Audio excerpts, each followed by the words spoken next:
বাংলাদেশে যদি সবাই প্রত্যেকটি সেক্টর, প্রত্যেকটি মন্ত্রণালয়, প্রত্যেকটি অফিস আদালত এবং অফিস আদালতের বস যারা রয়েছেন তারা যদি সবাই দুর্নীতিবাজ হয়, সবাই যদি দুর্নীতিবাজের সঙ্গে সম্পৃক্ত থাকে, তাহলে দুটি একটি মানুষ ভালো হয়ে এই দুর্নীতি প্রতিরোধ করা যাবে না।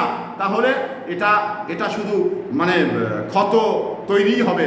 ধরে নিন একটি অফিসে 40টি 50টি কর্মকর্তা রয়েছেন, একজন বস রয়েছেন।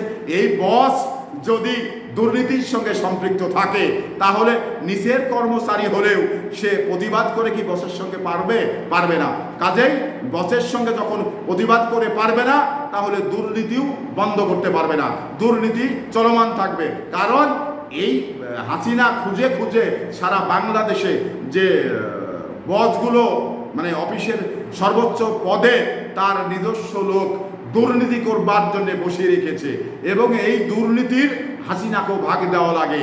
প্রত্যেকটি অফিস আদালত মাসিকভাবে হাসিনার দপ্তরে টাকা দেওয়া লাগে। তো সেই কারণে দুর্নীতি তারা কেন কম করবে? তাদের তো কম করার কথা নাই, কারণ তাদের তো উপরে টাকা দিয়ে মেনটেন করা লাগে। তাহলে নিচে কেন তারা থেমে থাকবে?